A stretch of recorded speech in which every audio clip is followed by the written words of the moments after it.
नागपूर जिल्ह्यातील भिवापूर तालुक्यात गुरुवारी रात्री असं काही घडलं की संपूर्ण गाव हादरलं। गावकऱ्यांच्या मनात अजूनही या गोष्टीचा धसका बसला आहे। तिलक वाघमारे यांच्या मुलीच्या लग्न सोहळ्याचा आनंद साजरा केला जात होता, मात्र अचानक वातावरण बदललं। लग्नानंतर जेवण केलेल्या 100हून अधिक नातेवाईकांना उलट्या, अतिसाराचा त्रास सुरू झाला।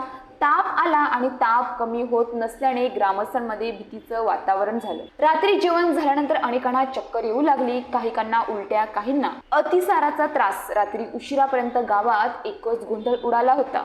या घटनेनंतर तातडीने 32 जणांना उमरेडच्या ग्रामीण रुग्णालयात दाखल करण्यात आलं। त्यांची प्रकृती सध्या स्थिर असल्याचं डॉक्टरांनी सांगितलं, मात्र तिघांची प्रकृती चिंताजनक झाल्यामुळे त्यांना नागपूरला पुढील उपचारासाठी हलवण्यात आलं आहे। घटनेची माहिती मिळताच आरोग्य विभाग आणि प्रशासनाने तातडीने दखल घेतली।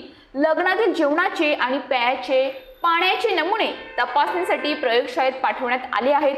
विष बाधेचं नेमकं कारण काय हे अहवाल आल्यानंतरच स्पष्ट होणार आहे। विषबाधा झाल्यामुळे वधू आणि वर पक्षातील दोन्ही कुटुंबातील नातेवाईकांचा समावेश आहे। अनेक वडीलधारी मंडळींसह लहान मुलांचा यात समावेश आहे। काही तासांपूर्वी जे काही ठिकाण हसत खेळण्यानं भरून गेलं होतं, तिथे आता काळजी, औषध आणि डॉक्टरांच्या फेऱ्या सुरू आहेत।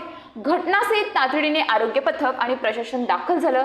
संपूर्ण परिसराची पाहणी करण्यात आली। सध्या सर्व रुग्णांवर उपचार सुरू असून परिस्थिती नियंत्रणात आहे, असं अधिकाऱ्यांनी सांगितलं। लग्न म्हणजे घरातील सर्वात मोठा सोहळा, पण जेव्हा त्या सोहळ्यातील अन्न जीवावर बेतलं त्यामुळे टेन्शन वाढलं।